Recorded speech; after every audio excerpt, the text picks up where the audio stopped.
Tom Jackman. I'm the rules coordinator for the Energy Facility Siting Council, and we are here on this fine March 4th. Oh gosh, 2025. Time flies. 2026.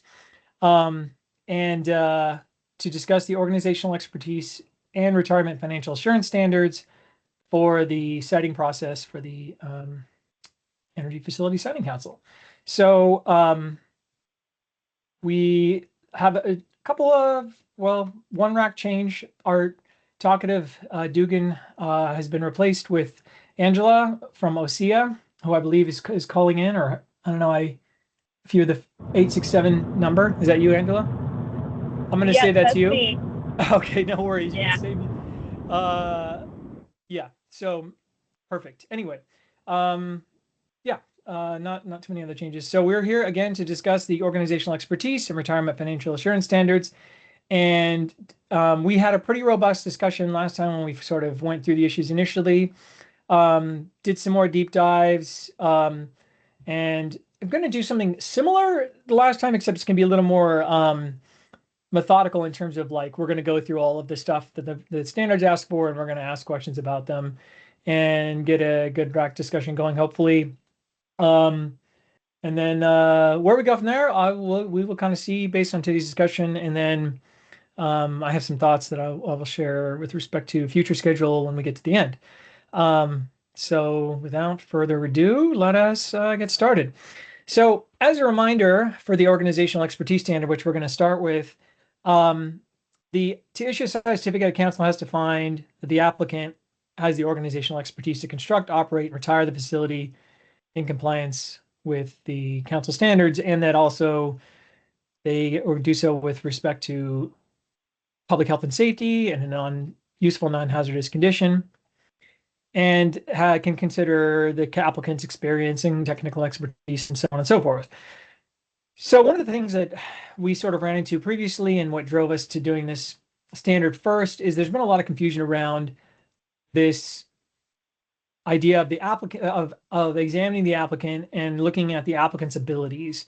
And I sort of came up with a diagram for that, which is here. And this is sort of a problem with how our rules are currently constructed and how the reality of, I would say primarily renewable energy, because I think the, larger, like now when we're doing large natural gas facilities, we weren't, it was like PGE applying for and constructing a natural gas facility. So the way the rules were structured made a lot more sense.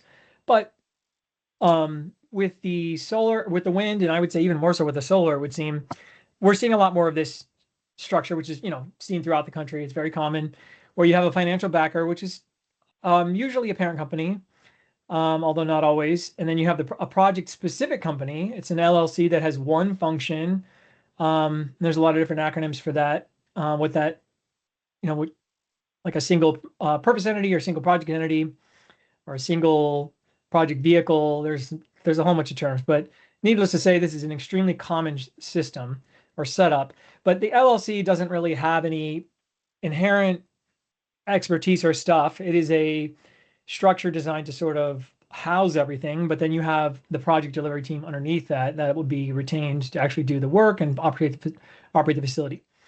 So the problem is that we are evaluating the middle one, but we really care about the top and the bottom, right? And the reason why is because what we really want to ask is the project funded? Is the financial backing there? And will the project be properly, constructed and delivered? And that's going to be done by folks here in the orange. So one of the things that I want to address with this rule revamp is we sort of touch on that in the rules now, but considering the way things are going and have been going for the last few years, I want to, and I think that was sort of our directive with this rulemaking is beef up our rules and streamline our rules at the same time so that they are more, the rules are more aware of this format and address concerns that have been raised by council members and others about sort of the vagaries of the way the rules are currently drafted with respect to the structure. Does that preamble make sense to everybody? Does anybody have any questions about this current situation. Okay, so one of the things I want to get out of the way at the start, and I think this was a concern that maybe some of the developers had, which is, there was some temptations to sort of lock the backer into the project company, to treat them as one entity, and that's not really feasible. Nor is it really, I would say, appropriate for the council to do that. But there are sort of twin issues here that are abutting against one another. So there's sort of like, in my mind, there's two scenarios we want to avoid, which sort of play into this. Scenario one is, I think, what the developers were concerned about, which was treating the parent company as the applicant when a properly funded and supported LLC or single purpose entity is created to run the application. So that's not what we want to do. But on the flip side of that, we do not want to allow a parent company to submit a poorly funded and ill-conceived project without any risk because they're using a shell company essentially improperly. Because you can create an LLC to sort of shield yourself from liability, and it's literally in the name, limited liability company. But there's a sort of, we don't need to go through this, but there's a series of metrics that, if there are disputes about this later, that a court would look at to say, was there proper separation between the two? Were they various questions? And I think one of the critical ones that we would ask is the LLC adequately supported or set up to exist as its own thing? If we're going to treat them as its own thing, it's going to shield the parent company from liability, then it needs to be its own thing. Otherwise, the courts will treat them as the same. And so we want to avoid having to do that. We want to respect the intent of the LLC, but that comes with some expectations in terms of what we're going to ask for in terms of evidence. So I think this is sort of maybe the heart of what is driving this rulemaking, but ultimately there are sort of a host of issues that we want to address. This isn't the only one, but this is sort of in the back of my mind as we approach these other things. Does that make sense to everybody? Okay, seeing no hands, I'm going to proceed. So I thought we would go through the rules, unlike some of the other rulemakings where we've like gone through like 30, 40 rules and moved things around, and there's lots of different things. These standards are pretty short, so it's not crazy to just kind of go through it. But rather than just pull the rules up because they are a little verbose, I kind of try to distill it down into what are we asking for, and then kind of what's the issue with that, if any. So let's start with again, the organizational expertise. So here we are in 34522, Rule 10, which is the organizational expertise standard. And this sub 1 here asks for three things, which is the ability, the applicant has to show the ability to design the project in compliance with the site-specific conditions in a manner that protects the public safety and can restore the site. So apart from the issues of the fact that the applicant likely has no real abilities inherent to itself, I wanted to just sort of address the issue we're currently having with the way this is structured, in that 2 and 3 seemingly are duplicative of other standards. So we already have a whole host of other standards that are concerned with the public health and safety. And we have a retirement financial assurance standard that deals with site restoration. So thinking about streamlining this to take into account that it's not always the applicant that is going to be the one that proves these things out, but B, we want to streamline this so that this ask is unique to the standard and not repeated across other standards. Any thoughts on this one? Okay. Oh, Troy, go for it. You were muted, by the way. Yeah, I just took it off. Thanks, Tom. So yep. You kind of lost me in that sure. discussion just to hear if you could kind of break it down at a little slower pace for us people that are thinking through the process a little slower. Yeah, because absolutely. You know this inside and out, and I just kind of got lost in the where the duplication and the existing standards are, and why we would want to change this, because it seems pretty straightforward. I agree that the ask itself is not necessarily, something that is not understandable, but we're saying here you need to provide evidence that you can do the following. And the first one is that you can design the site in a way that it will be able to comply with all of the site certificate conditions. So if we ask you to do a certain thing, that you can actually do that thing. You have the literal capability to perform the functions that would be needed to safely operate the facility. Um, so that I think is fine, and I don't think there's any controversy over that one. So the second one here is sort of duplicative of the first one a little bit, because the site certificate conditions exist in a part to ensure that the facility is operated in a manner that protects public safety. And to the extent it's sort of not wholly duplicative, we have a whole bunch of other exhibits that say, fire, say, there's a fire standard, there's the public services standard, there's a recreation standard, where people have to provide evidence that their facility is being designed in a way that protects those standards. So to ask for it again here, it seems like it's not really serving an additional unique function. So one of the things we're trying to do with these review of all these standards is asking ourselves, are we missing some stuff? And we definitely are, and we're going to address some of that as we go on. One of the things that we did was we looked at all of the requests for additional information that we have been submitting for various projects to see if there's any sort of patterns. We keep having to ask for the same stuff, suggests that the rules are not clear and the applicants don't fully aren't in sync with us in terms of what needs to be provided. So maybe adding some additional language so we don't have to always submit an RAI. It says, oh, and also give us this. It's not mentioned in the rule per se, but we need it because we're using that to evaluate whether or not you comply. But likewise, we want to say, are we asking for the same stuff in like 2 or 3 different places? It just makes the application bigger. It's more expensive to review, to create.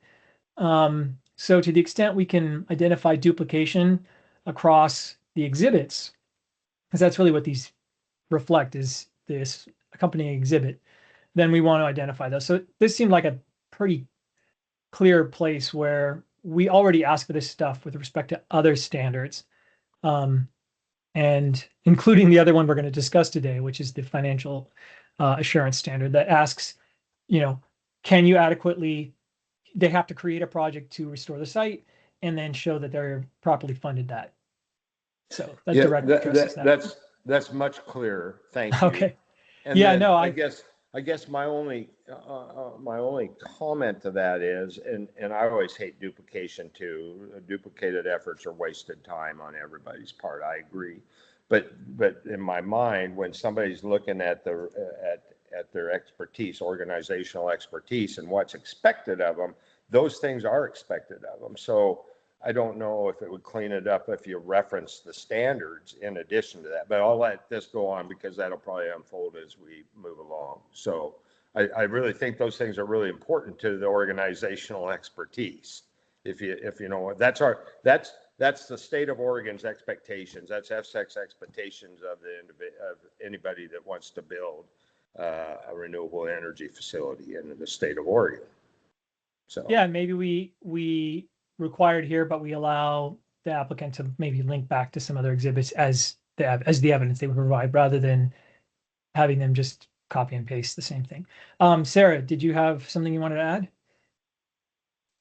add? Well, and I don't know if this is needed, but I thought it could be helpful. And, like I'm sitting here looking at the rule itself. So hopefully everyone's doing that. And just to make sure everyone understands that our recent rulemaking combined the standard with the information requirements that are intended to establish what is supposed to be provided to evaluate the standard.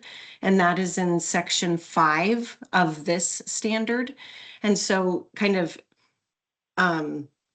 to support this discussion of, and particularly of this sub 2, that the standard says council has to find that the applicant has the ability to design, construct, operate the facility in a manner that protects public health and safety. When you look at the sub 5 information requirements, there's nothing there that really gets at information that would protect public health and safety, not specifically. And so then when we evaluate it in practice, we do rely on the other, an applicant's ability to comply with the standards that have a public health and safety nexus. So I think the question is, again, where we're like, it's not really doing anything unique here in the standard, particularly because the information requirements don't inform it. So either we need information requirements that are different and unique than that's going on in the other standards, or we remove it because there wasn't purpose and intent there for something unique to be occurring, if that makes sense. But again, just wanted to make sure people understood that connection between the standard and the information requirements if you're looking at the standard itself in rule. That's it. Yeah, no, and that's a good point. So in addition to making sure there isn't duplication across standards, in addition to making sure we have that we're asking for stuff that is relevant to the standard, to prevent us from having to submit RAIs, which stands for request for additional information, in case you didn't know. So an applicant will submit information and we say, well, okay, thanks, but we need some more information to actually know, to be able to conclude that you met the standard. So if every single time somebody submits an application, we have to send this same RAI, it sort of suggests that we could be clear in the rule. But then thirdly, we want to make sure that the standard that's now been combined with the information requirements, so that it's real easy to see, has a sort of one-to-one correlation with the information. We ask for stuff, everything that we have in the standard has information to support it, so we can evaluate it. And to the extent we don't feel like we even need to evaluate it, because either it's not important anymore or it's duplicated by another standard, then we should make sure that there isn't an information requirement that goes along with that as well. So there's sort of a lot of objectives, but at the end of the day, it's really just about streamlining our process so we are asking for what we need, not asking for what we don't need, and only asking for what we need in as few places as possible. So I think that's to sort of simplify. Okay, so any other questions about this first one here? I do think it's important to recognize that, like, just holistically, the flow of the rules should make sense to a new person. So to the extent something is relevant to a standard, it should either be, supported in that exhibit or made clear that it's referenced in another exhibit, so somebody would know where to find it. So the second one here, it's a little more esoteric. I don't know if that's the right word, but idiosyncratic. This has been in the rules for a long time. No one has ever used this. So the question is, do we want to get at the heart of this, which is, we provided a way for applicants to sort of rely on an industry standard framework as proof that you have the organizational expertise to operate and design and build a facility. So is there another standard that applicants might actually rely on so that they would do this, or is it even worth trying to find an ISO or some other, widely recognized certification that could serve as a proxy for the council standard? I mean, so just to sort of clue you in on my thinking, I think we should just get rid of this. Nobody ever uses it, and I mean, I'm not saying I always remove stuff just because no one uses it, but I do definitely ask the question, no one uses this, should we get rid of it? So I will sort of pose that to the group, and we don't need to answer that today, but I'm just going to flag that for people who are here today or anybody who's watching this recording later. We are going to be considering removing that. So if you have strong feelings about that one way or the other, that we should either update it to another standard certification, or you want us to just keep it as it is, just in case, or you support getting rid of it, it would be good to hear from you. So, okay, let's move to the next one. So this next one here in sub 3 and 4 is we're still kind of in the standard, is they have to show a reasonable likelihood of obtaining access to contractually relied upon resources. And I actually think this was really important, and it's sort of tied into the whole LLC thing. To the extent you don't have your own resources, or your own expertise, I think this sort of addresses some concerns, showing that you have, that you're able to access whatever it is you're saying that you are going to rely on. So the question though is, is this need to be in here as an information requirement for the standard, or can we just rely on it, on what we're doing as well, which is a condition in the site certificate that says prior to construction, you have to show these things. So even if we took it out of this standard and we kept it as a condition, ultimately you'd still have to prove this. You'd still have to show it. So then that begs the question, does it need to be here as well? Even though I would say this is critical information. But of course, the issue is that you don't always know, you don't even know necessarily who you're going to contract to when you're first submitting your application. Andy. Yeah, just I guess an odd question about this. I mean, us as Northwest Natural typically don't develop the application ourselves. Yeah. And so we're already hiring resources to develop the application. So in itself, isn't that proof that we're be able to hire the resources needed initially? Well, yeah, sure. Certainly that you have the capabilities to hire people, you have the resources to, pay salaries. But I mean, I think this gets it even a deeper level. Like, is there somebody available that you could even hire? Like, maybe let's say you have the money, but like, there's no one, everyone's tied up building other projects. Like, you literally have no ability to hire somebody to do this for you. But yeah, no, I mean, there's certainly, you could proffer that as evidence of your capabilities to retain experts. Tom? Yes. This is Anne. I like having the standard as the basis for conditions.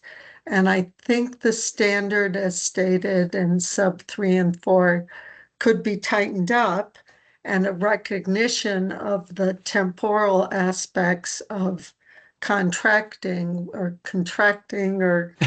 getting contractors to deal with the expertise. But I like having a standard we can tie the conditions to. So that's just my own bias, but I do think sub 3 and 4 could be tightened, and also recognize that the day the application is submitted, we won't know of all the contractual relationships. I'm okay with that, but I just like having something to pin the conditions to. Thanks. Yeah, that's a great point. So we could put something in the rules that says something like, you must show this, or at the very least, if you can't show it now, you must show it prior to construction or something like that. So people can't argue the condition isn't like relevant or needed because it would be in the rules. Yes, makes sense. Okay. So I'm going to go to the next slide here.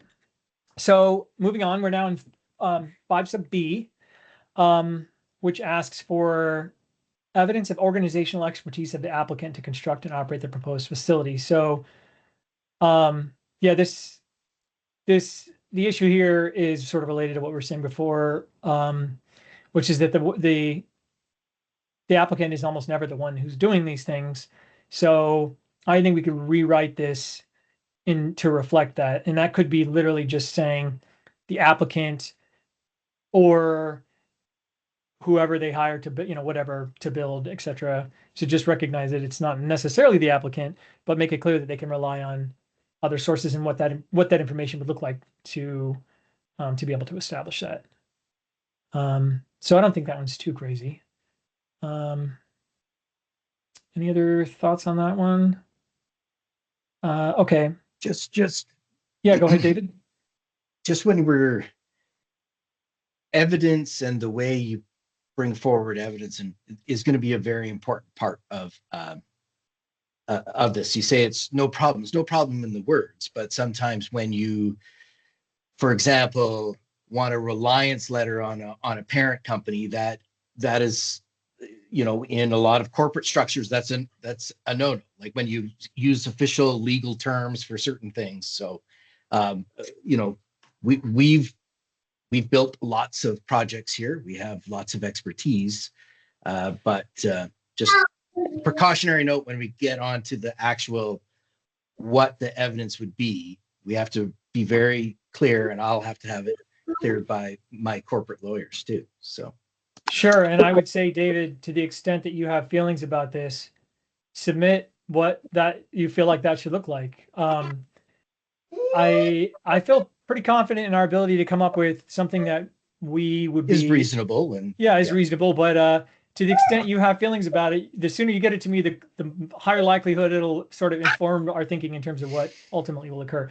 Mr. Jones, you have your hand raised. Yeah, so I understand clearly that we're looking at the proposed LLC when we're asking these questions, but coming from a former life of industrial construction, large industrial construction, the entire team is important. So I don't know if we're trying to separate this from the rest of the people that the LLC that would be putting together. Maybe I'm having a hard time. It's too blurry for me, because when you talk about organizational expertise to construct and operate, that's all part of their responsibility, regardless of if they are actually doing the construction, actually operating the facility. So help me understand so I'm not blurred here. Yeah, so let's go back to this slide here. Yes.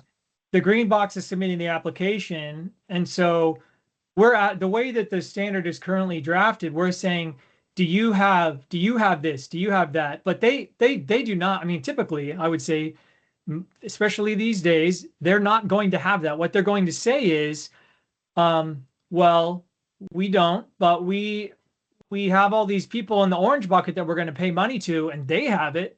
So the question is, what information do we want to get from them that will help establish that the people in the orange box have the organizational expertise needed to build and operate the facility?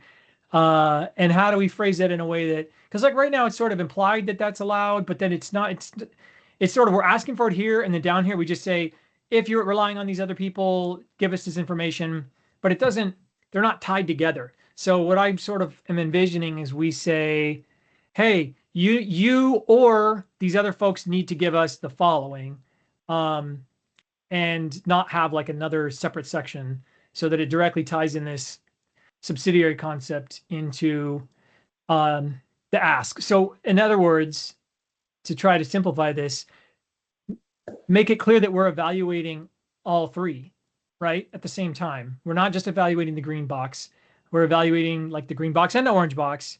And to the extent that the green box is relying on stuff above them and below them, great. Give us that information.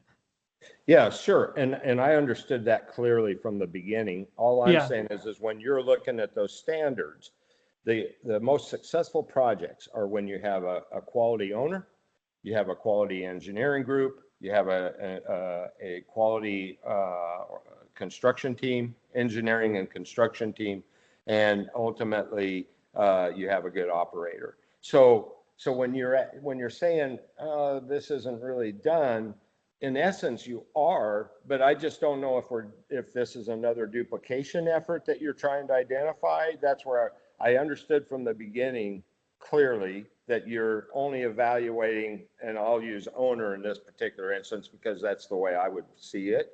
Sure. And that owner or the proposed LLC that you're talking about here, they have to have all those things in line, and you, the state of Oregon should feel very comfortable that that is their expertise, that they've put the right tools, the right people in place in order to execute the work. So it's a bit of a blurry line for me. And if it's picked up somewhere else in the standards, if you could just help me with that, I'd be very comfortable with that.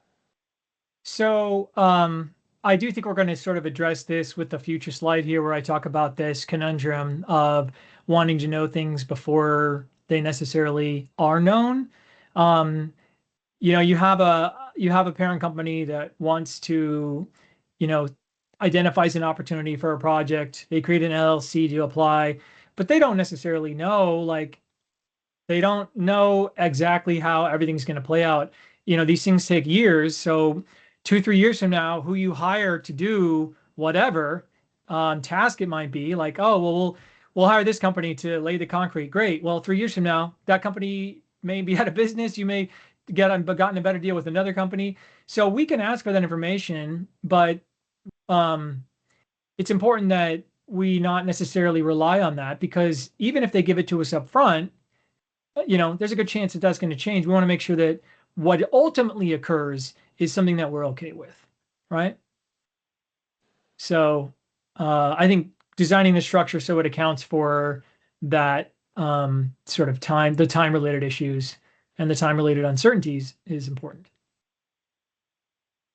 Does that make sense?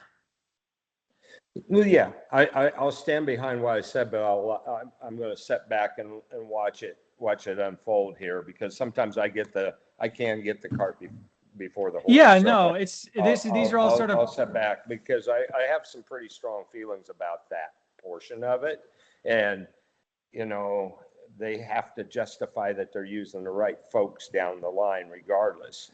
It'd be like me having enough financial backing to say I'm going to go and I'm going to build one of these and submit my application, but I don't have the ability to find the right contractors, engineering firms, and or operations. So anyways, I'll back off for a little bit and let it unfold. Thanks. Okay. No worries, and don't let. I agree. That's an important issue, and if you feel like we don't get to it later, I would say include that on the list of things that you submit your feedback to after this rack. So definitely don't just let us move on and forget about it. Okay. So yeah, this sort of related to some of these other issues here, where we're asking for, qualifications of the applicant's personnel who'll be responsible for constructing and operating the facility. Again, that's fairly known. There's high turnover. So yeah, how do we design the rules in a way that sort of respects the reality of this, how long all of this stuff takes? And I think, one of the main levers on this is the sort of pre-construction approval and pre-construction conditions. But okay, if we're going to rely on those, and how should we frame the rules that sort of reflects the existence of that, rather than pretending that we can just know all that stuff now? I'd like the rules to be clear on what's allowed to be delayed and what's not, to the extent that we care. So rather than now, where it's sort of, I think it's sort of vague, because the way it's worded right now, it seems like you have to know it now, but the reality is that's not necessarily going to be possible. So if we're going to allow for sort of delayed information, I think it should be specifically outlined in the rules what that should look like. I don't know if that makes sense to everybody. Okay, so let's look at the next slide here.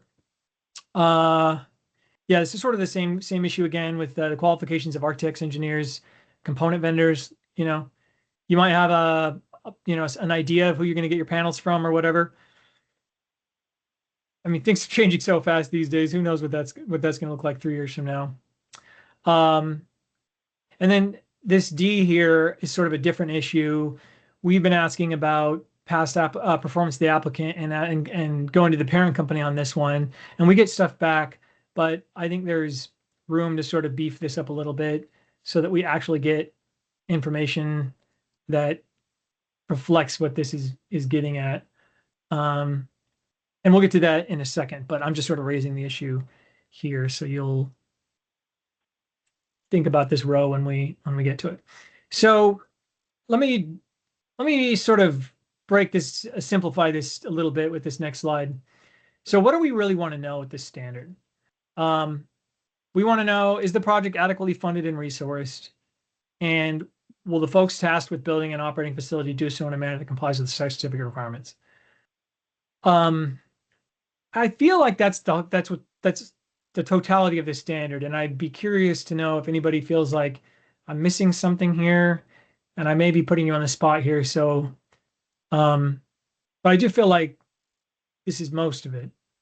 So when we're asking what should we be asking for, if it doesn't answer one of these two questions, why are we asking for it? And when we look at the list of things we're asking for, is it enough to establish that these two things have been met? So that brings me to this next slide. Tom, Oh, yes, go for it, Cindy. this is Cindy. Apologize for being late. I had a previous meeting that ran late. No worries. And this one to me actually was more important, but I was involved in the conversation in the other one. But just with respect to these two questions, and I appreciate it being so succinct, but is the project adequately funded and resourced, and does resourced include managed? And I realize what we were just talking about is that the management team or personnel might be named later, and it's impossible to know. So I'm just wondering what resource means to you here. Yeah, so there's a reason why it's separate from funded, which is just sort of dollars. Do you have the dollars, and do you have everything else it's going to take in addition to money to get this thing off the ground in a way that complies with the site certificate? So through this process, we'll be able to discuss and determine what the everything else is. I just want to make sure that we're going to kind of look in, a little bit more deeply into that. And just, thinking about this issue, one of the problems is the timing, right? It does take time to get these built, but we issue a site certificate, a valuable piece. And so through this whole process, I know I'm going to struggle with that.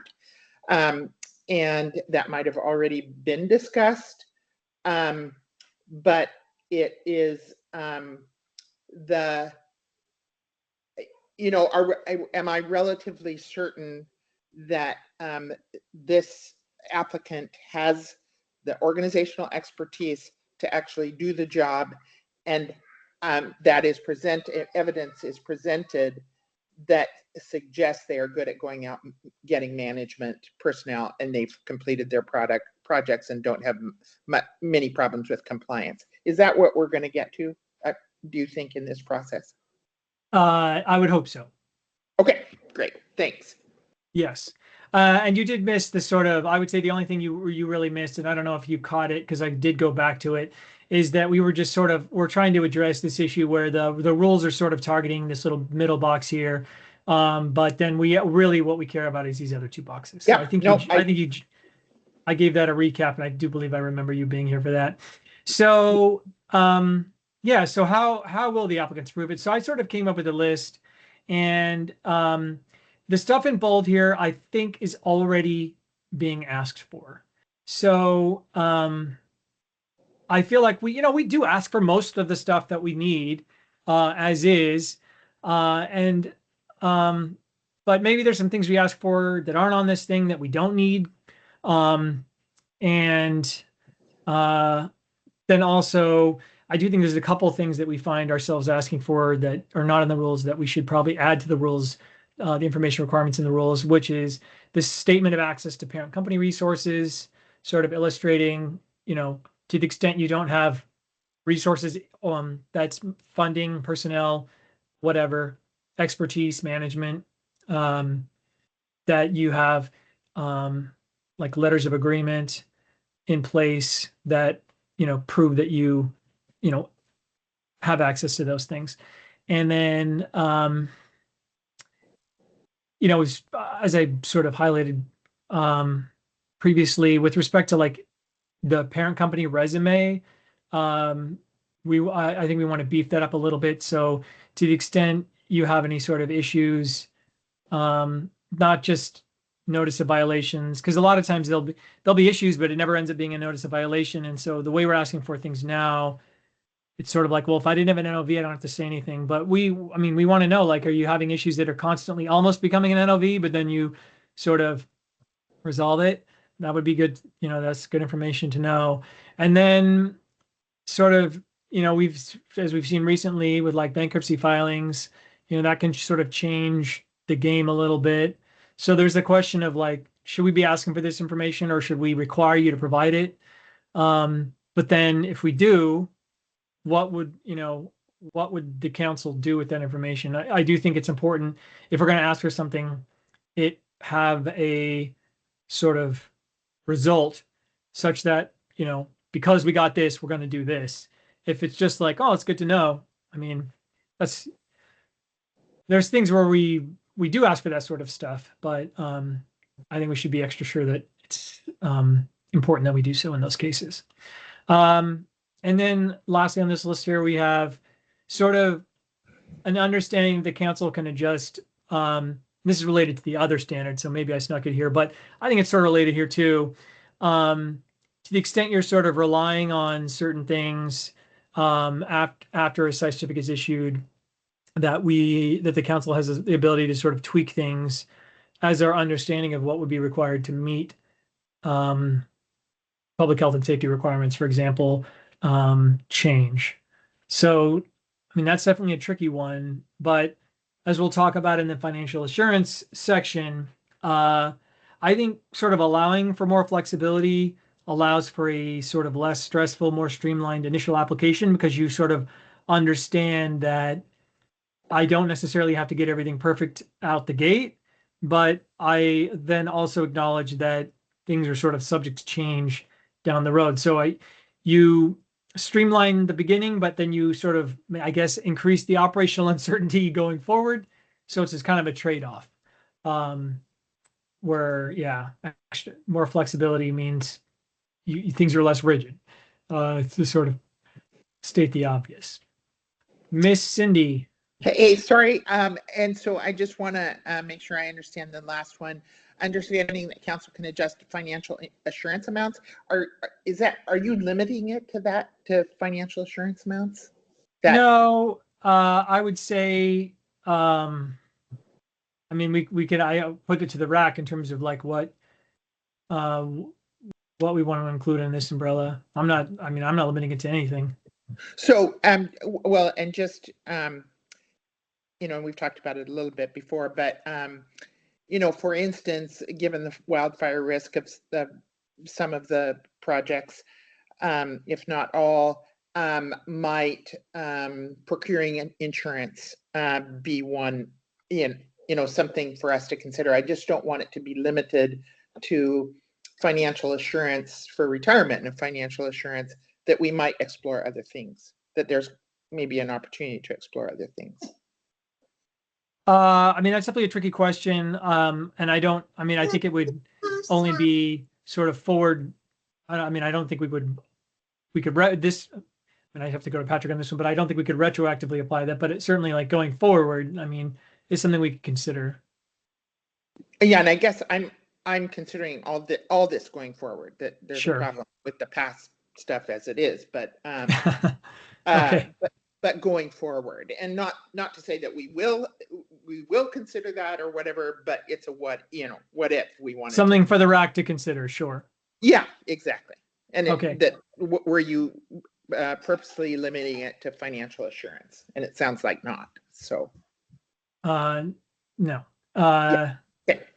Miss Esterson.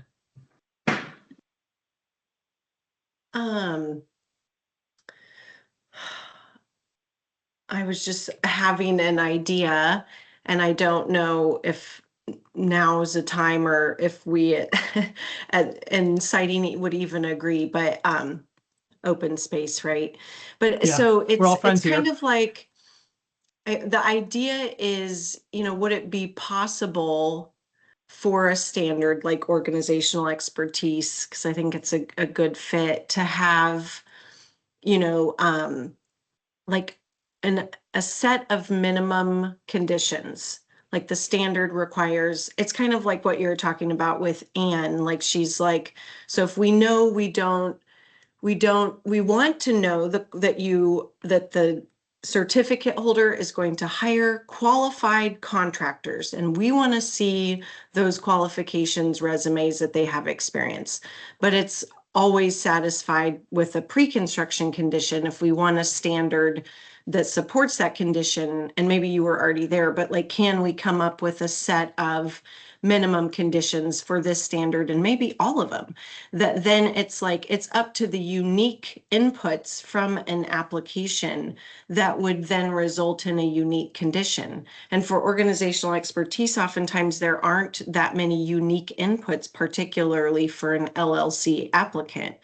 But like, so just to continue this train of thought just for 30 seconds, because, you know,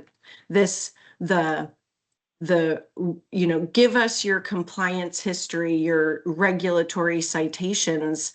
You know, to me, I want the rule to tell me what to do with that. And it could be, well, here's the minimum condition. If you are perfectly clean, nothing. If you have 10 NOVs, then here's the condition. I mean, we have what we do now, which I think should actually just be a minimum condition in every site certificate, is like, well, then we're gonna make sure we review your annual reports, and if it shows that you have compliance issues in the same way you've shown with your history, then we're gonna allow council to adjust the retirement amount, because now we don't know if that amount is adequate for restoration. But you know what I mean? I guess I'm just like, it would be nice if we add any new information requirements, if that is going to produce some type of different outcome, we need to know what to do with that. And can we not establish what types, you know, again, a minimum condition, and then the department and the council could expand as needed. But if we don't say what to do with it, the uniqueness of that information, I mean, I don't think it, what do we think is going to happen?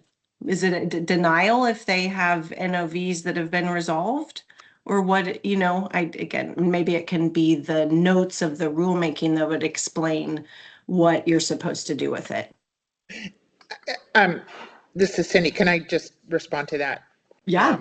A little bit. So I guess in my mind, and I could be completely wrong with the, you know, as the information comes into the staff and how it's evaluated and whatnot. But to me, for instance, that compliance issue becomes important from a compliance management resource issue, that we might not do anything with it with respect to the council, other than know that this is out there, and do we have the staff to, here's somebody with a lot of compliance complaints and whatnot, and is that going to take more staff time? And let's be prepared for it. Do we have the staff to do it?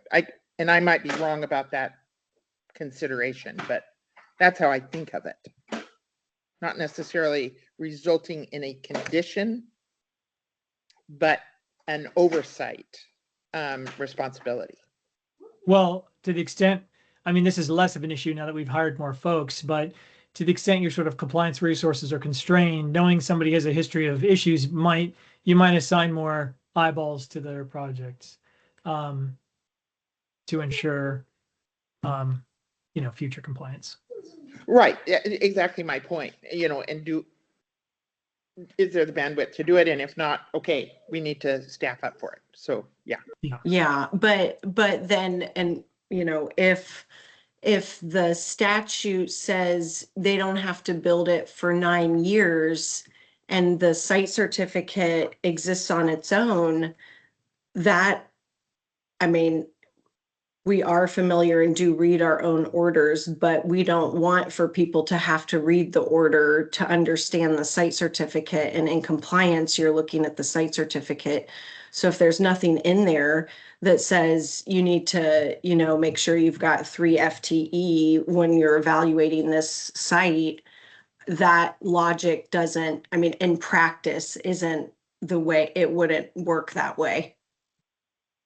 That may be true, but you may have incentive to have a condition that any compliance issues related to existing projects get reported. for instance. That's already required. So in it rural. does it. So you get all compliance today.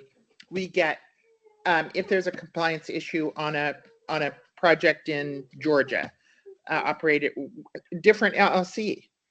But we, no, Yeah. sorry, we don't get. Yeah, that's the struggle I have is that we're dealing with a new LLC, which could be 9 years, away from operation. And compliance is an issue. We know it is. And so the condition may be, well, we don't have anything now on the applicant. We might get information on the parent company in terms of compliance information. And then what happens in the 9 years? That's just off the top of my head. I haven't talked about it very much, but that's where I would see it as being valuable. Tom and Sarah and Cindy, this is Anne. It may be if we see a track record of potential compliance issues or places where projects haven't been delivered in the manner that they were approved in, say, a different state, that we would change our conditions instead of annual monitoring, maybe monitoring every 6 months. So it may be more stringent conditions, more stringent check-ins to ensure that project delivery box is met, and that sort of orange box. And it may be less determined by the owner of the project or the site certificate holder, but that actual project delivery and how we frame our conditions and what structure we need in our standards to actually impose those conditions. So not to make more work, not to make a higher burden on the project developers, but really to ensure that we're getting the project delivered in the manner that we permit it. So that was a little convoluted, but David. I get the sentiment.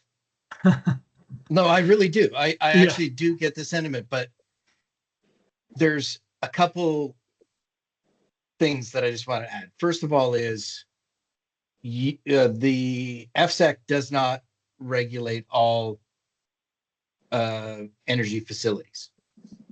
Up to a certain amount, it's county CUPs, and there's other state and federal laws that we're applying for and working through and permitting by. Okay, and so you have to be a little bit careful about, in a sense, putting on so much structure that it actually becomes a burden.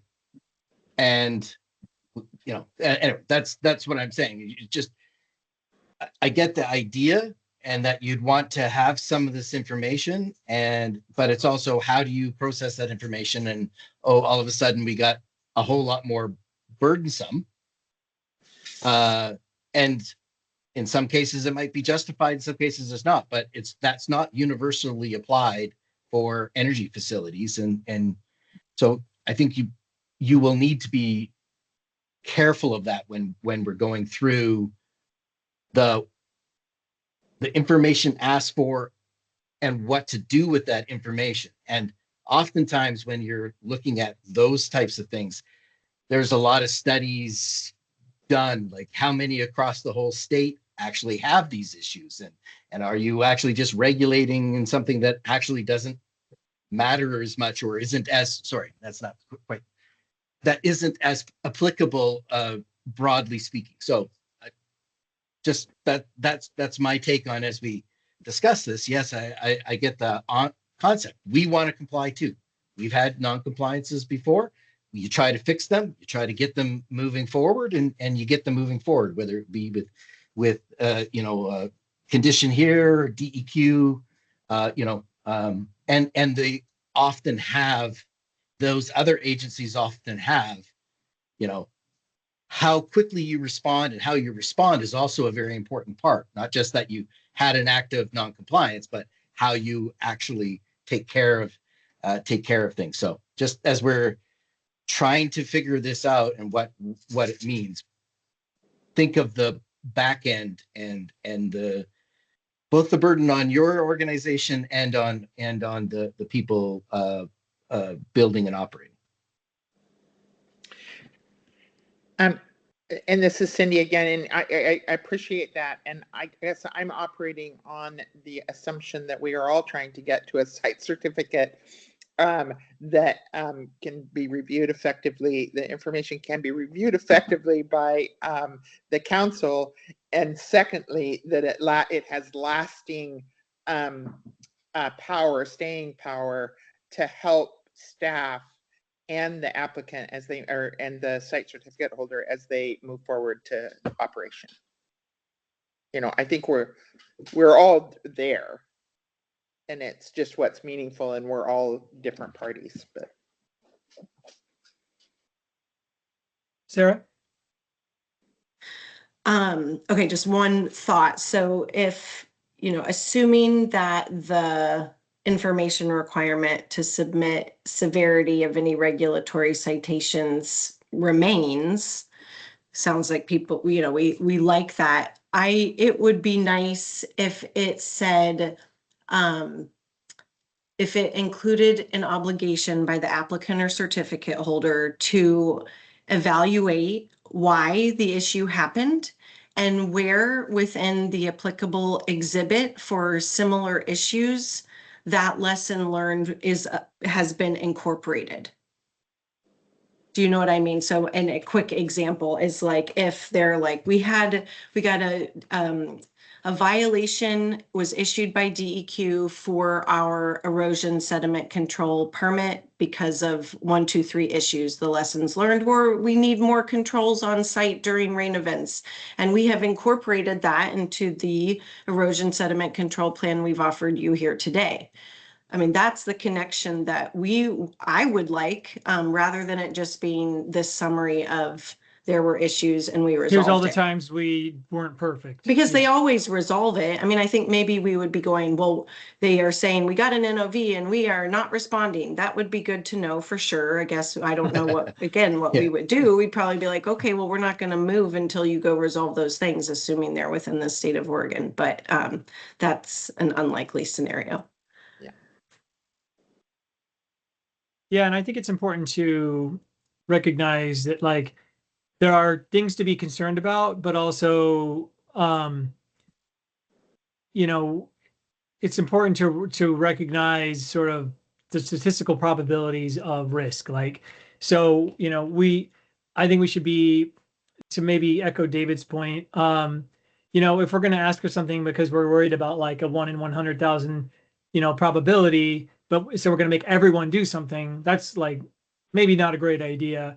But the problem is that we're struggling with is that we don't really know necessarily what the risks are and what the probabilities are, partly because of, who the nature of the applicants that are applying, but just due to the nature of the long time horizons with the application, how long things get constructed, how long the facilities are up, and even the fact that solar facilities of the scope that are being applied for, they're relatively new. Like, there are not a whole lot of projects that have been built in the state of Oregon that have been decommissioned. Like, these are all just questions that don't really have great answers to. So we're like, well, theoretically we care about this stuff, and theoretically, but how important is it? Like, how onerous would it be acceptable for that, information requirement to address that concern? Yeah, so these are tough questions. They're not necessarily easy answers, but I do think, recognizing that that's an issue is something to think about as we approach each of these information requirements. So just to sort of move us along here, one of the things that I sort of was teeing at before that we were going to get to, and this was sort of related to that Troy's question about, well, applicants have to show this. So if they're going to rely on other stuff or stuff in the future, great, but like they still need to show it. Like they can't not show it. And the question is, do we bake in asking for less stuff up front, but then build in requirements for approval of certain elements prior to construction, with conditions down the line? And we sort of are already doing this, but I just think it's not clear in the rules that we're doing this. And if we're going to be doing this, I do think we should make it more clear that that's how this works. And I think the beauty of that is just everybody's on the same page at this point because it's right there in the rules. But also to the extent there's certain things where we don't want to allow any sort of delays, like you must know now X. Um, uh, then that should be something we figure out now and put that in the rules, rather than just, figuring it out as we go along for every single project. And there's some things that you'll never really know until a project comes along, and then you're like, well, for this particular project, we're going to have to do it this way. Fine.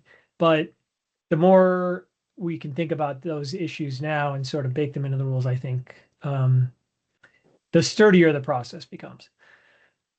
So I don't have a perfect answer for this one, but I just want, we're going to be thinking about this question as we start working on draft rules. And to the extent you have feelings on this, the more you share with us, the more that those thoughts will be reflected in what we come up with. Sarah. So, does baked in mean it's the standard itself has the condition that would go in the site certificate? Yeah, maybe this is crazy, but I'm envisioning something like you must show the following, and if you don't know it today, then you must show it prior to construction or something like that. So the council shall impose as a condition that you. Sure. I'm not, Okay. I don't know exactly what that would look like, but I'm Okay. just saying, if we care about these 10 things, like the qualities of, the constructor, the constructor, conductor, the people who are doing the construction, the contractor, whatever, the manager, the facility operator, whatever sort of like key roles that we're concerned about, that we're evaluating, like, can all of those be determined later? Okay, great. But like, I think that should be clear in the rules.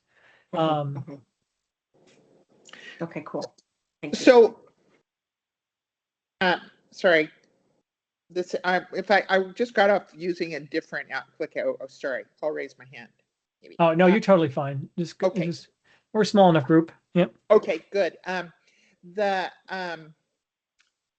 So this is effectively, like, for instance, and we talked about it in our last meeting, I think, is that, this comfort letter is ridiculous. Why do we have to provide it? So just using that as an example, it's not very meaningful. It's certainly not very meaningful to me as an evaluator, that as long as the condition is such that in order to begin construction, they must have this in place. That's baked in a condition, with the condition that they have to have it. Would you, as opposed to getting it, as part of the application? I feel like right now we say you have to show this, but they can't show it. So then we sort of let them rely on things that they're not actually going to rely on. They end up relying on something else. Like, we should just sort of reflect that reality in the rules and say, maybe make your best guess. Maybe if you have retained somebody, let us know. But if you, whether you've retained somebody now or not, when you're prior to construction, if that's changed, you need to tell us. And if you didn't know before, you need to tell us prior to construction, like just sort of those things, accounting for the realities of how this all plays out. Yeah, I think that is, I think we should examine do that. Yeah, absolutely. Yeah. Okay. And then, so sort of the last thing I wanted to bring up is I feel like run this issue to ground. So at one point we were asking about parent guarantees, and I did, look at pretty much every other jurisdiction in terms of like the other 49 states, and nobody has a parent guarantee for organizational expertise. Parent guarantees exist, but they are only, the only ones I could find were in lieu of a letter of credit or a bond. So it's a It's a financial tool. it's a financial assurance. Yes, it's not an operational assurance. So yeah, I just wanted to throw that out there. Yeah, I think there are ways we can sort of make our process more robust to the extent we feel like the LLC is pretty flimsy or poorly set up. We can ask for more from the parent company. But to the extent they sort of they've crossed their T's and dotted their I's and they've done it, responsibly, then I think it's sort of appropriate for us to rely on those assertions.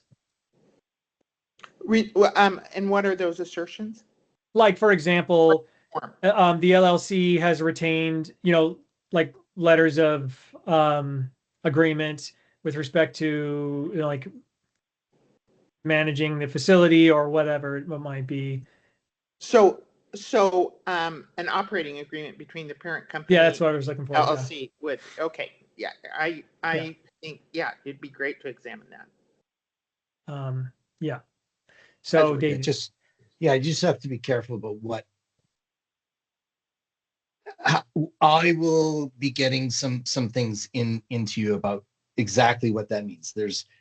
We don't contract with our parent company. We contract with affiliates. You have affiliates in your code as well. So sure. Who operates our facilities is an affiliated company that is the operating arm of our broad organization. It's not the parent company that operates either. It's not the parent company that constructs. It's an affiliate. So we'll be putting in some of those, some of that, just to make sure that this doesn't become it has to doesn't become a head hunt for our parent company. Really, I just mean something other than the LLC. Yeah, exactly. Itself. Okay, as long as affiliates and that kind of thing is in there, because that's the important part. David, if I can just ask a question of understanding. So, does the company not rely on the parent company when the LLC is formed? When an LLC is formed, it's my understanding that generally there's reliance on the parent company. And are you suggesting that we don't rely on the parent company? Well, we rely depends on what you term alliance. I will try to write this out with our corporate lawyers and get something into you, because the whole concept and the reason why we have every operating company is its own LLC across how many 2,000 facilities or whatever we currently across the continent. So we will come up, because it's a reliance from an expertise perspective. It's not a reliance in the strictly legal term that is often batted around. So I will have to talk with my lawyers. We'll get something into you about this. We have no problem, because we have affiliates. We have affiliated companies that do our construction, do our operations, and those kinds of things. And we, in a sense, rely upon them.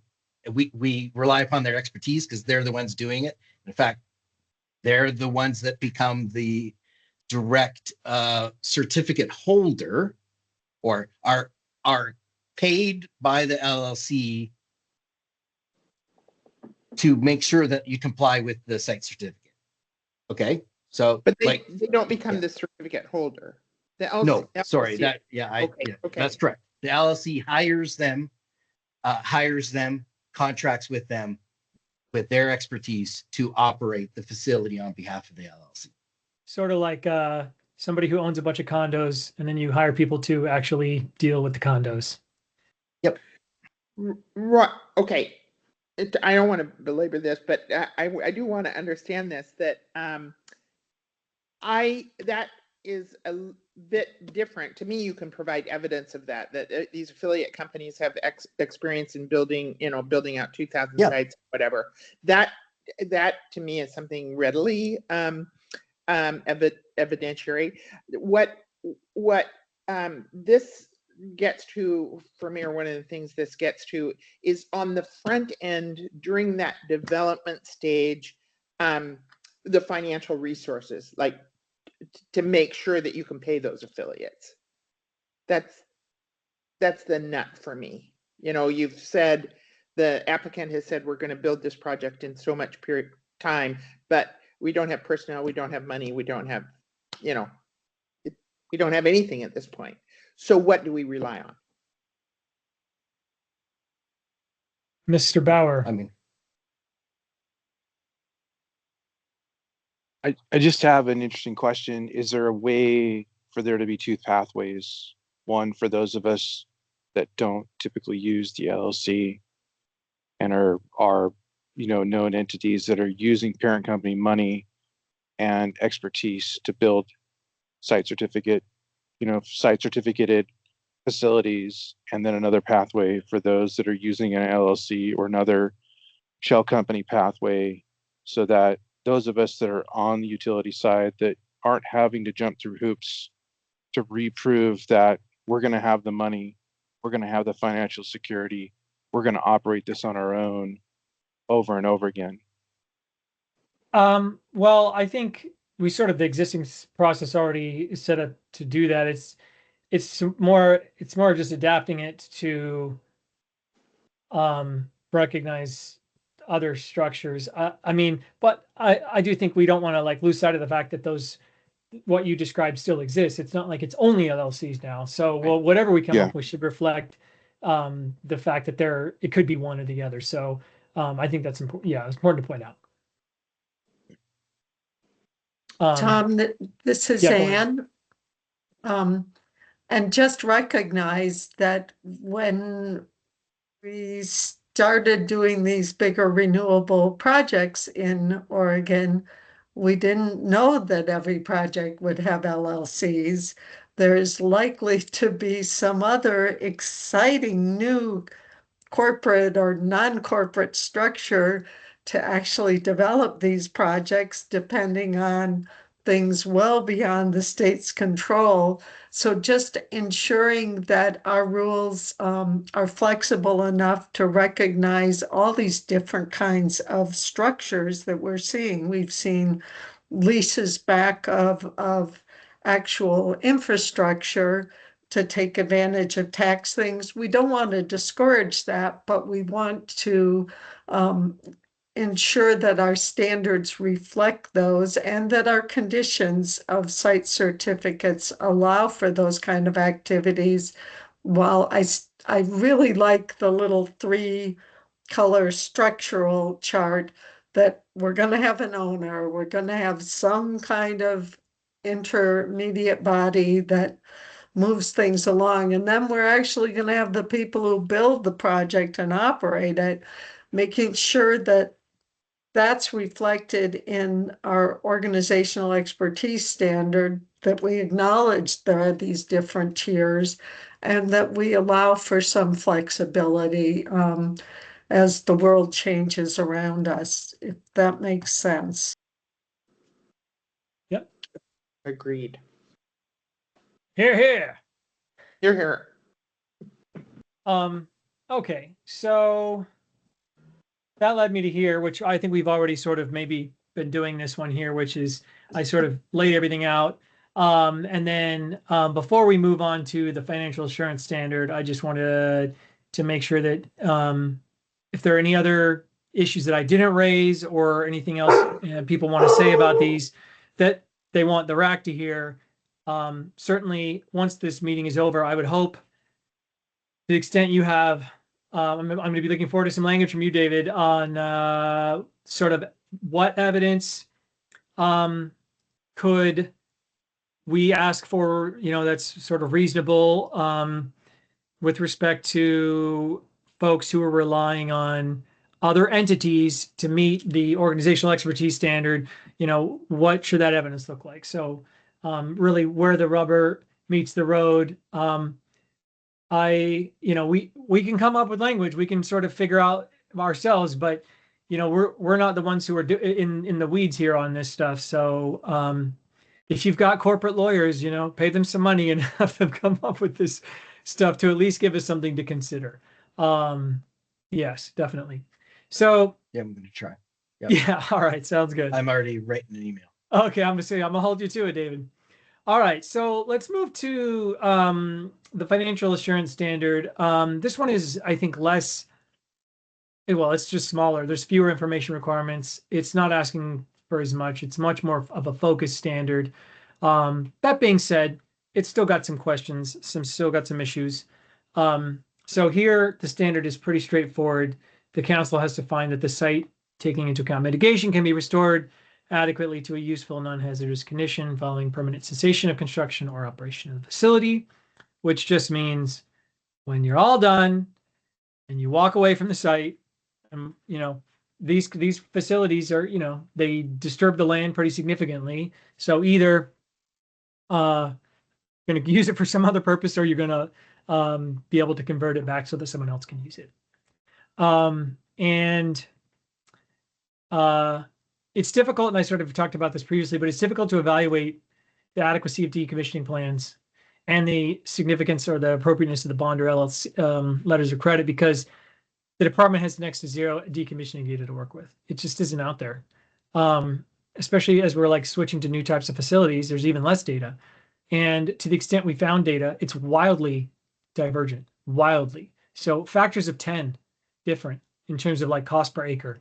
There's just so many factors that come into play with respect to what it would take to decommission. So how is the department supposed to say, oh, that looks good? Yeah, that's totally adequate.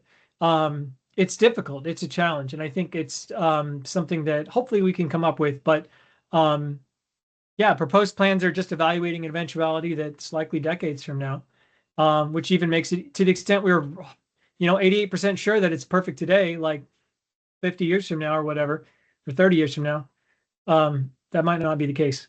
So, Cindy, you're muted. Sorry, can you go back to the previous slide? Yep. And I just am curious, the way this is written, what is adequate, useful, non-hazardous condition, and who defines it? That's a great question, and it was definitely something I was going to bring up. But just to tee this off, there's a question on like how deep the decommissioning, like literally how deep in the soil. So some analysts were requiring 36 inches, which is sort of standard for most farming, but then there's like that's not 100%. Like there are certain farming practices that require you to go, to have pylons pulled out that are deeper than 36 inches or whatever, what have you. Are we going to require people to take into account every single possible use of the future land that was possible prior to the construction of the facility? Or are we going to, do the thing that's sort of mostly good enough? That's definitely a great question. And it's one that I will get to here in a second, but I do think it is something for us to consider. Okay, and following up on it, one of the things I have been very, very curious about is what role does the landowner, the lessor of the land, have with respect to this, if any? This has come up, and I believe it was with respect to leaving like the road on, for example. So like if you develop a road and the landowner's like, no, we love the road, cannot undoing the road be acceptable if the landowner is okay with it? I actually don't know the answer to that question. I think in that context, the answer was no, but I don't remember why. So I don't want to assert my knowledge in this arena, but yeah, can the landowner define useful non-hazardous? I think the tricky part is that the landowner could potentially change hands, or, so do we want to just assume that they're a good steward of the land or whatever? It seems to me that there is an opportunity for conflict here. If we have we consider one thing, yet in the lease agreement, it says something very different, and we don't see the lease agreements, as I understand it. Well, we don't really, I mean, I would say we don't really care about the lease agreement that much because the financial assurance standard as it presently is drafted, and I think will continue to be, is that we require the developer to basically create a decommissioning plan. And I think it would illustrate exactly what the decommissioning would look like.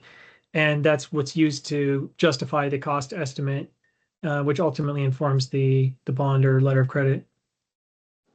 Well, okay. I'll save my. Okay. All right. So just to continue on the sort of problem definition, I think unlike the organizational expertise one, which is sort of, you can understand it, right? You don't want projects to be half built and just sort of abandoned.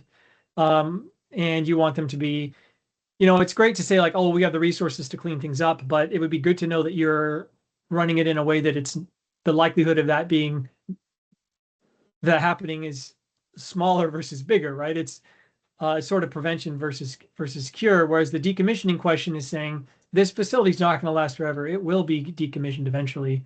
And are you going to be able to deal with that? Because if you look at like the EPA Superfund map, these are just like high priority sites. Like if you look at it, if you zoom in on a state, just like I don't know, enormous acreage in the U.S. was developed and abandoned, and it's just now become someone else's problem. So this is not sort of theoretical or hypothetical. Like, granted, a solar energy facility is not exactly, a toxic mine in the state of it, with tailings, radioactive tailings or whatever. It's not a coal mine, but this is something that this is a legitimate concern where we want to make sure that these lands are being developed properly and that ultimately will not just be abandoned and left for the state to sort of deal with. So what are we currently asking for? Pretty straightforward. We're asking for that they have a ability to obtain a bond or LOC in the amount needed to restore the site. The issue though is that it's sort of, we like never look at that again. We do some inflationary adjustments. But yeah, is there a way of sort of evaluating this? And the reason why I bring this up is because I do think it actually cuts both ways. Based on my research, there, like, to bring up the scrap issue, like some facilities, like solar facilities, the scrap value can be 10, 20, 30, 40, 50% of the decommissioning costs. We had Daisy, another analyst we hired to look into this, and she actually found a site where the decommissioning paid for itself through the recycling efforts. We also found sites where the decommissioning ended up being 10 times more than they originally estimated. So it's sort of like, we'd like to be reasonable or whatever, but we also don't want to be caught like holding the bag because sort of promises were made and then promises were not kept, or sort of things were hoped for, but then those dreams did not come to pass.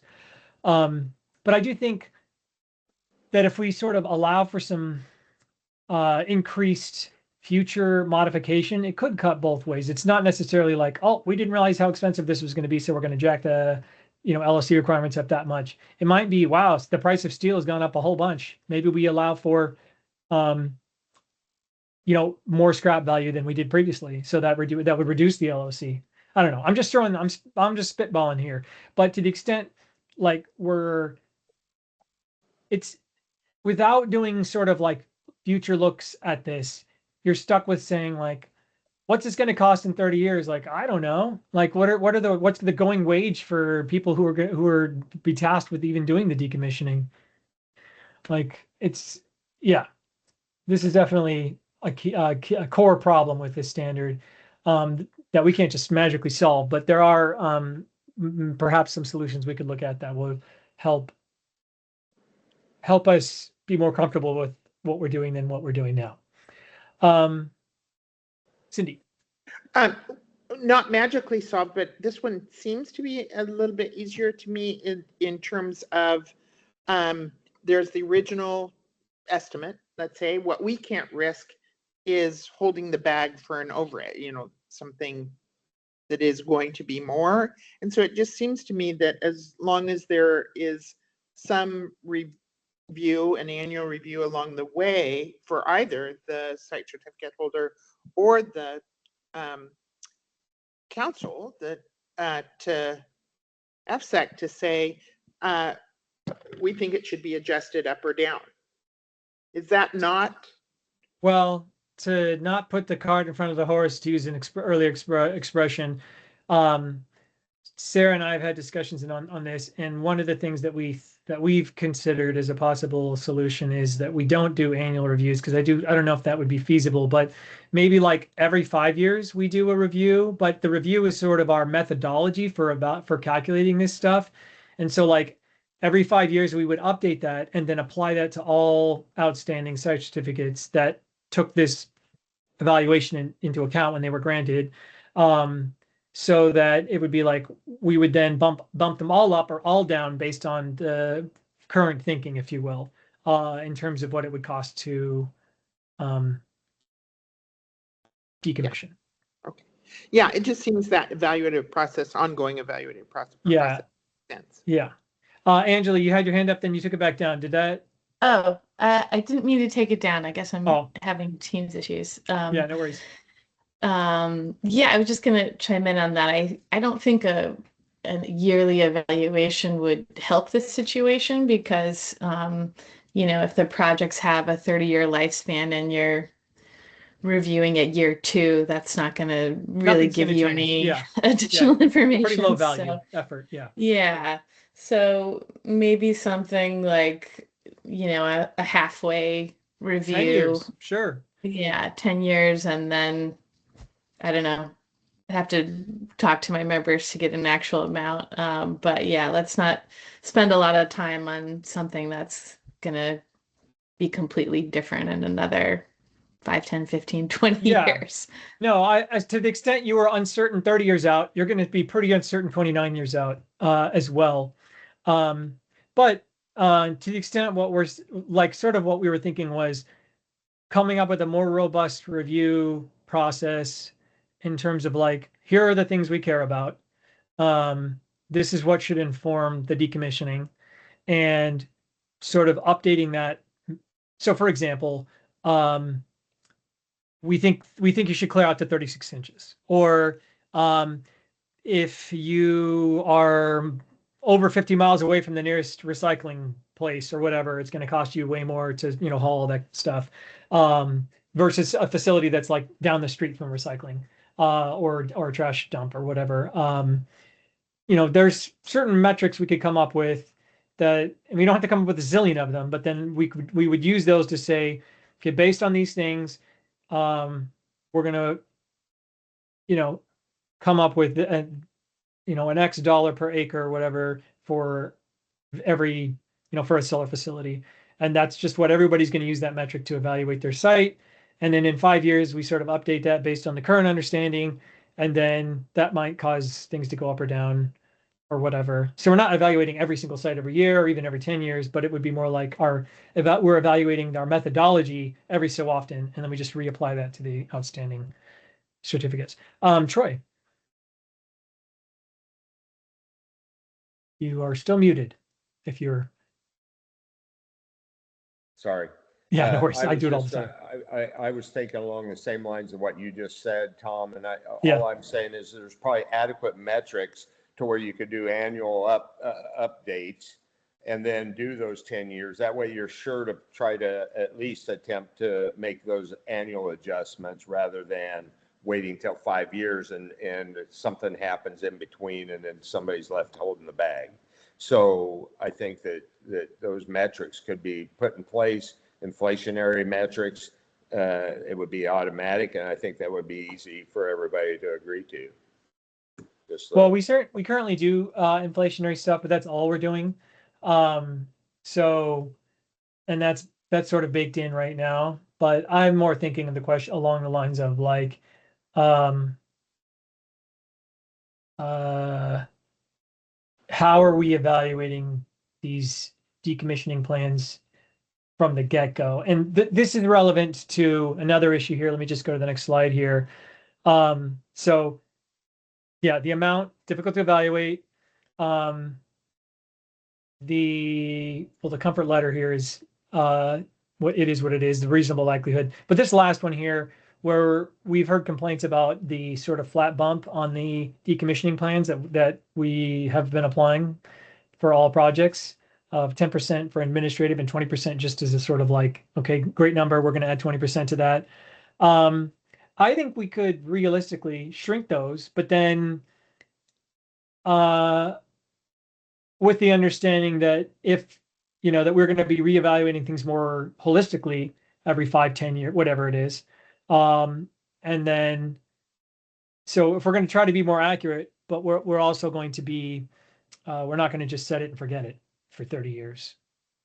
Because that's going to bring me to sort of forecasting. What we want here, obviously, is a reasonable, accurate estimate of what it would take to decommission the site and proof that you got the funds to do so. And then just as a sort of heads up, there was actually a great report, and maybe I can actually share it with the group. I'll send it out. There's it's like a decommissioning evaluation of the 50 states. And I believe it's so specific to solar, but everybody does it differently. And you could argue that that's reasonable, that's reasonable. Because again, it's very difficult to say anything is a bad idea because there's so little decommissioning on these facilities that have taken place to know whether one approach was good or bad. So I kind of came up with this sort of metric of what could we do, and I kind of came up with 3 main pathways, which is we could do something that's fast and easy, but then sort of err on the side of having the bond value be larger than it would need to be. So like acres times dollar, megawatt times dollar, make it real easy, but then sort of to account for our uncertainty, have it be larger than maybe it would otherwise be if we were spent more time and money figuring out exactly what it should be. The second way would be slower, more detailed, and try to come up with as many factors as we can. Still not confident that we're going to get it right exactly, but presumably we'd be more accurate. And then the third pathway, and then I'll let you chime in, Andy, would be sort of a combination of these two, perhaps, but then with a periodic update that would apply to all outstanding LOCs, which were granted under the new rules. Go ahead, Andy.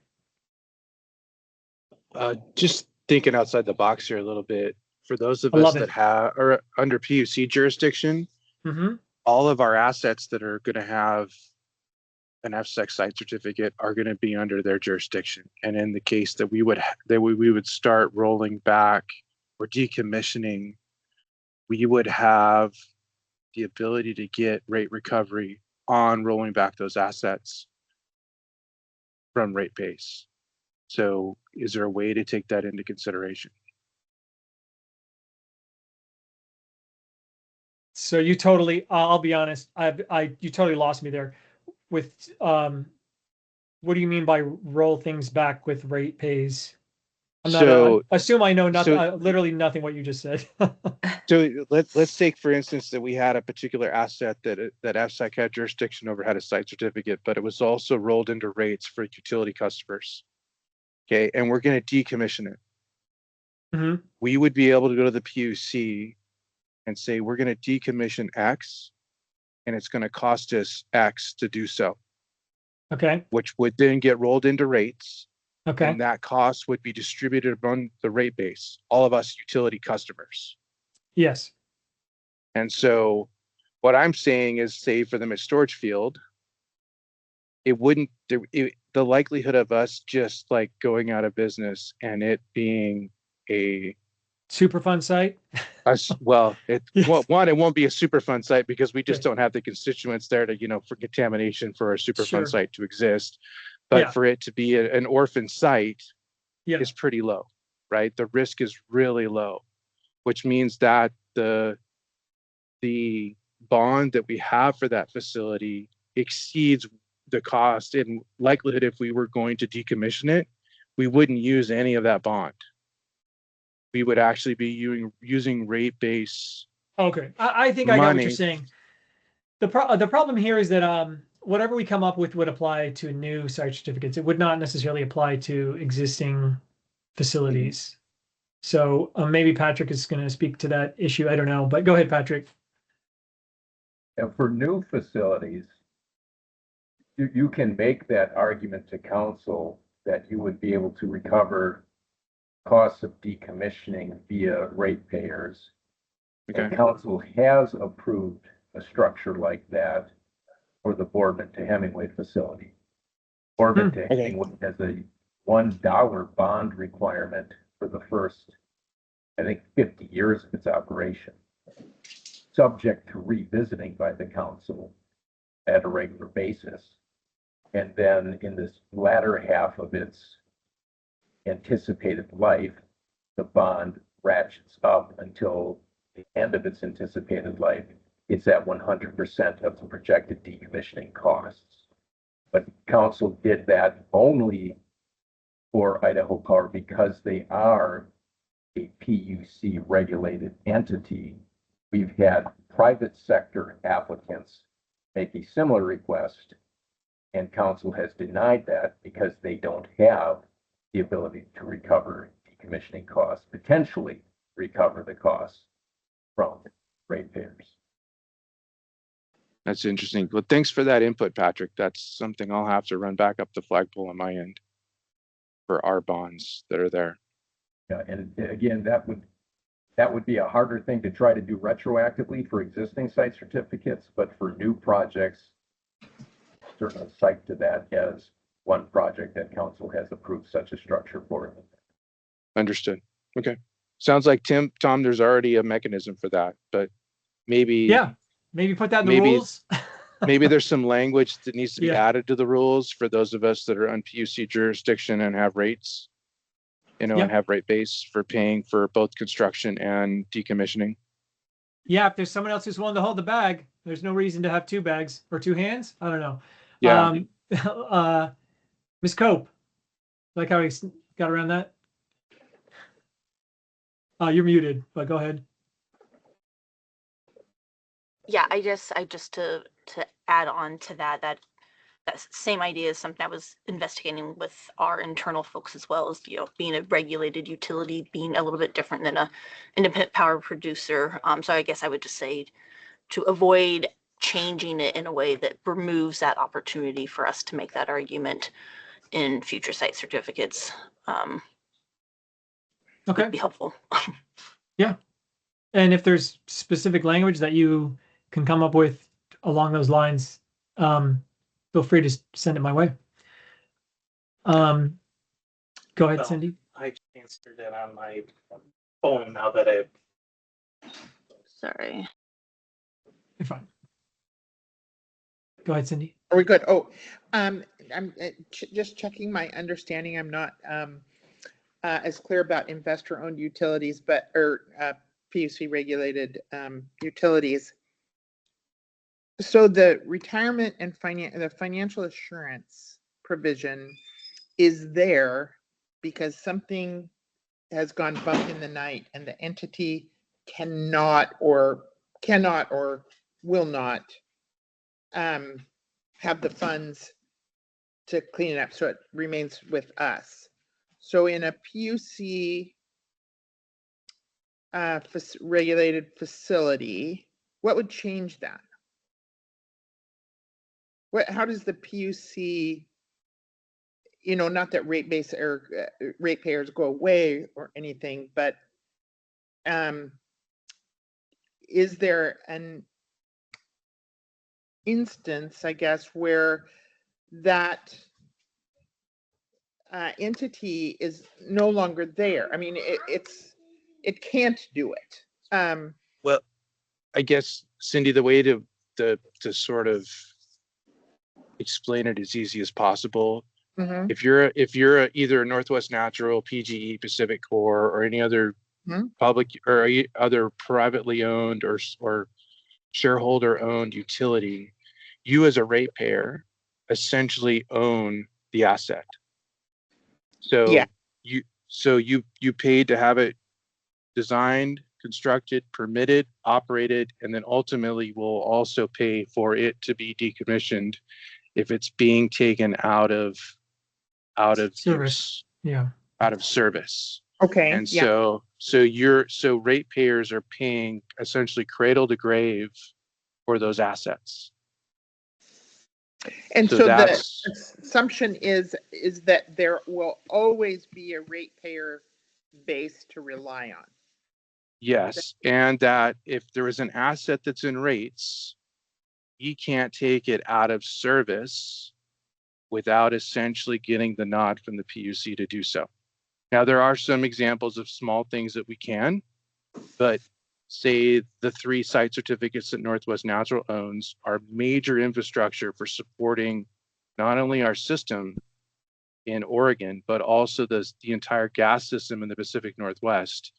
And you just, it would have to be some sort of catastrophic failure of an economic proportion that would put us out of business, which means that we wouldn't be the only ones that would be in that situation.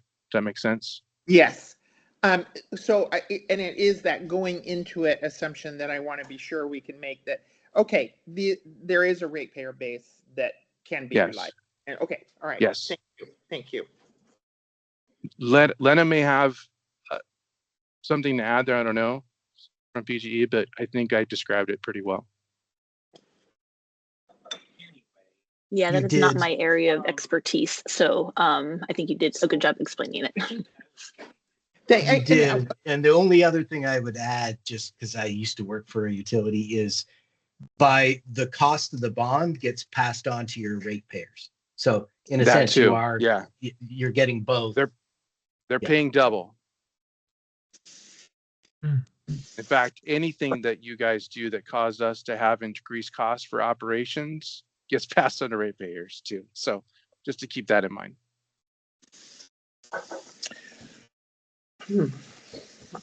Okay. I guess, one of the things, and I need to, actually, I'll save that. I just need to get clear in my mind when a state, like PG&E, when California had to come into backstop for wildfire, could there be a similar? So no need to belabor it here. Okay. All right. Well, so one other thing I wanted to think about is some other sort of, in doing the review of what other states do, I did notice that quite a few have graduated bonds. And we don't necessarily need to do that, but some we can think about, where they would require like, certain percentage out, as construction begins, a certain percentage at like 10 years, and then like the whole thing at 20 years. I guess sort of similar to the Idaho thing in a way, but under the recognition that like the likelihood of a facility not being in operation goes up with each year, but that also means inversely at the beginning, the likelihood is effectively at the lowest amount. So even though the cost of decommissioning maybe doesn't necessarily change, the likelihood that you would need to decommission does. And so therefore the bond value could potentially reflect that. Although I would say that like, because these are not just buckets of money, it's insurance, the insurance likely already sort of reflects that risk profile. And like the insurance cost for the bond would go up over time and be cheaper in the beginning. So I don't know if it's sort of already reflected in that, but I did see that some other states did that, and that made me think, we should at least, not all of them do, but some do, and that's something we could maybe look at. And then also just still working out like the scrap valuation issue. I think to the extent we're saying, I don't know what steel is going to cost in 30 years. Yeah, that makes sense that we wouldn't want to risk sort of thinking about it. But to the extent we're maybe looking at like scrap values every 5-10 years, whatever, and then applying that to all existing projects under some sort of known metric, then maybe we should, maybe it would be worth considering. Just, yeah, to an extent. But I'm there, like for example, I talked to Todd about it, who's the secretary, and he's sort of resistant to this idea, but I'm still running this to ground. So I'm yeah, I'm just flagging this as something I'm looking to. I don't know that we'll move anywhere on it versus where we've been previously, but looking into it. Angela, go ahead. Yeah, on the scrap issue, I would say that's a great way to keep rates down. I think the point raised earlier about how bonds do cost ratepayers right away. And that's, if it's a utility or even if it's a non-utility, because that raises the cost of the power that you're selling. So really thinking about scrap valuation, I think is a good way to help keep those rates down. Yeah, like I said, something to consider. Hey, Yeah, Tom, so quick question. This yeah, is go ahead. Jordan. Hey, I was just wondering what you said, I forget their name, but there was some pushback or they were resistant to this Oh, idea, and I was curious we what. call it my pretend boss because I work for the council, but my manager is Todd, who's the council secretary. I just had Okay, that's discussions right. with him Yeah, about this. I was curious what his reasons were. Oh, well, just due to the uncertainty because of how we currently evaluate these decommissioning plans, there's no future updating. We adjust for inflation, but to say like, oh, well, we're going to get X dollars because we're going to use this much steel. Well, 30 years from now, like, what's the price of steel? I don't know. Like, we can't, to the extent we got to come up with the decommissioning number now, like, how can, how is it reasonable to account for something that has such a high level of uncertainty? But then again, Sure. I would personally argue that like everything's uncertain. You don't know what wages are going to cost. You don't literally nothing is known. That's the whole problem with these decommissioning plans. David, go ahead. It's a good point, but if we do get to a point where we are, or the council is at least evaluating that mechanism or the mechanics of the cost of the bond or LOC, then scrap, because then you could actually estimate actual numbers based upon at least what was happening over the last 5-year average. Yeah, like a running average over the whatever. last 5 years or something like that. Yeah, or something like that. Then it can be adjusted up or down as you said, and because I mean I agree, a little bit of even perceived buffer is a very important thing for the council and for the Oregonians. Period. Yeah. And it's like we're never gonna get it. So there's always a likelihood that we could be underestimating, and there's always a possibility that we're gonna be overestimating, regardless of what our intent is. So to say that we shouldn't necessarily account for something because we won't know, to me, sort of rings hollow because of course we won't know anything really.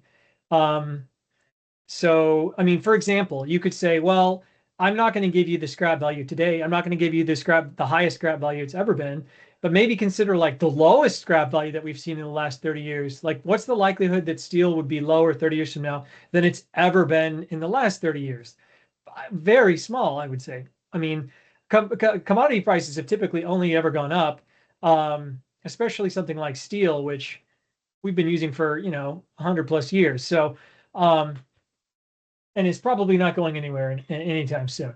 So, yeah. But then again, I mean, this is just me sort of spitballing. There are other states who use scrap value, and there's a lot of states that don't. So this just falls into the whole metric of there's a lot of ways to approach this, and I don't necessarily think there is a perfect way. And to the extent there is a perfect way, none of us are going to know that for another however many years once all of these facilities that are being built in the last few years start actually getting decommissioned. David.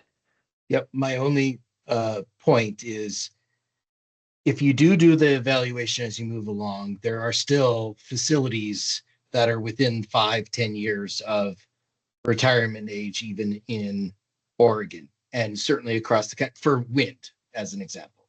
So, there will become more information available as the years go on, which is also, the periodic, whether it be a decent size, and I'd have to take it back to, of course, our groups too, but, a decent period of time, the 10 years, like the one person was saying, or 5 years, you will have more information as part of that review. You would review how much it's cost to do these things in other parts of probably the country or continent. Sure. Yeah. I mean, that's sort of my thinking behind, rather than sort of pretending that we can come up with something that's going to be amazing and never and not need any updating. Just bake the uncertainty into our process and say um, that we're going to come up with something that's sort of reasonable, but then also doesn't try to assume that it's going to be able to anticipate for all uncertainties, which would cut both ways. So things could end up being cheaper, things could end up being more expensive. But to the extent that's the case, if we have a more flexible process, we don't have to sweat the bullets on that. Um, Okay, so it's 3:52 here, and we are actually at the end. I just wanted to make sure before I close this out and we talk about next steps. I don't think there's any members of the public on. I'm looking at the list here, but if Teams is lying to me and there's somebody here who wants to add their 2 cents, yeah, I don't think there's anybody here. So okay, so let me go to next steps here. So we're gonna start. Oh, go ahead. Just really quickly, I Yeah. think in line with the conversation about the scrap issue, I am curious about the 10% increase every year for for the bonds for administrative cost. And I think we should just take a look at that and make sure that's right. 10% compounded over these years is a No, big I number. don't think it goes up every year. I think that's the only, I believe the only annual change is inflation. It's just that the initial base value is bumped by 10% for Oh, okay. administration. Sorry, I misread that then, and it Yeah. was a surprise. And Yeah. what? Wait, okay, thanks. But Yeah. it's already taken care of. Yep. So I'm going to be gone for half of March. Don't be too jealous, but I will be on vacation. So we are sort of entering that period where things are going to get bumped back a little bit because of that. But I figure if people can sort of get back to your folks and if you, to the extent you have any sort of substantive, well, any comments really, but specific language, for example, or any thoughts or feelings that you want to make sure that get accounted for in any proposed draft language, submit that prior to the end of next month. So you have 2 months to sort of look at this, and then we'll take all that feedback and prepare some draft language. And then I would anticipate the next rack would occur in June. So prior to that rack, I would hopefully at least a few weeks out get some draft language to everybody so that you're not going into that rack blind, that pretty much exactly what we're going to be proposing, and you'll be prepared to discuss it in more detail. Angela, you had a thought or a question? Question, yeah.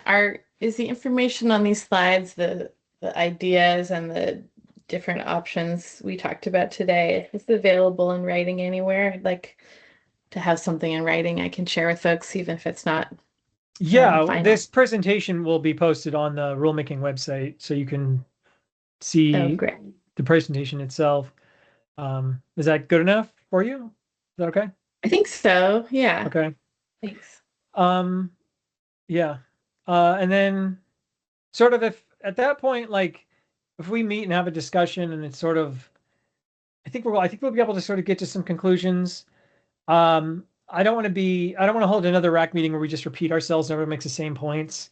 So if I feel like that's all that would happen, then that could potentially be our last rack.